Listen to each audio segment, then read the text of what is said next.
That's one of the great things about not worrying about a PG-13 rating. I've done so many films in that. In this case, politicians have scandal. They have sex scandals, and they speak, when they're off camera, very colorfully. So we wanted to give, especially Will Ferrell's character, a chance to articulate his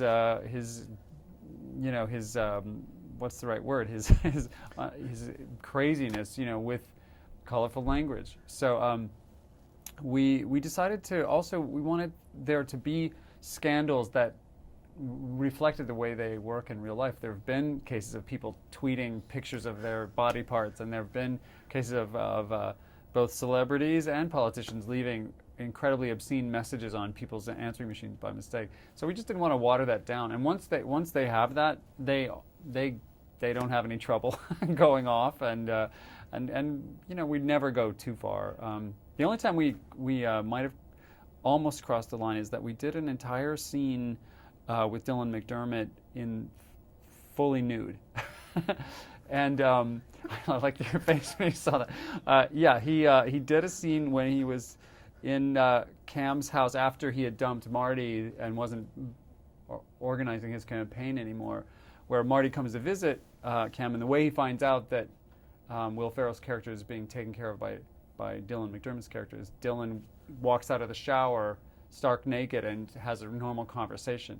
And he's actually doing it to mess with Marty's head, because Marty's so uncomfortable and has some sort of sexual identity issues anyway. So it was a great and very shocking thing, but we decided to cut it in the long run, mostly because it was tied to another story element.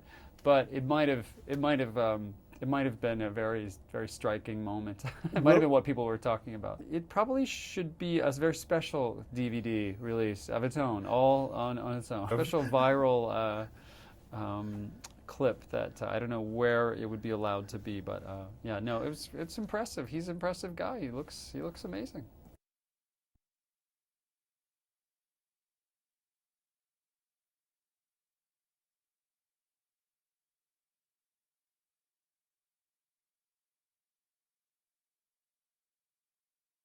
I mostly just try to create a situation where they can feel free to try anything. And we shoot so much footage, and they trust me that I let them come into the editing room and have some say on how it's cut together, so they know they can play any amount they want. And then I really just try to stay out of the way. And my other favorite thing to do is to throw into the mix excellent secondary performers. Tertiary, like the other one or two line people are often great. Like the guy in the Rainbow Land debate who jumps up and says, "I'm an American. I'm not going to go to Rainbow Land." Where Zach's accused Will of writing a communist manifesto about the Rainbow Land and the pot of gold that was shared among the elves, or some ridiculous thing. So that guy threw a wild card into that scene in that debate that changed everything and made it really fun. So that's my job, is to cast the rest of the movie to create trouble for these guys.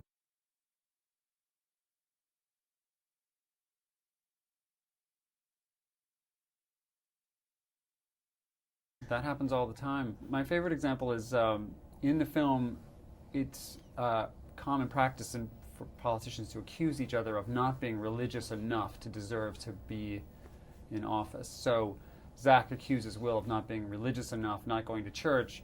Will says, "I go to church all the time." And Zach says, "Well, then say the Lord's Prayer." And it's a trap. Will doesn't know the Lord's Prayer, and Jason Sudeikis feeds the words to him by sign language from the back of the room. Well, he gets them all wrong, and Jason works harder and makes more and more ridiculous sign language to help him through it. And they improvised that entire thing, and it changed the feel of that whole scene, and also got us 5 or 6 big laughs in the middle of a scene that we didn't see coming.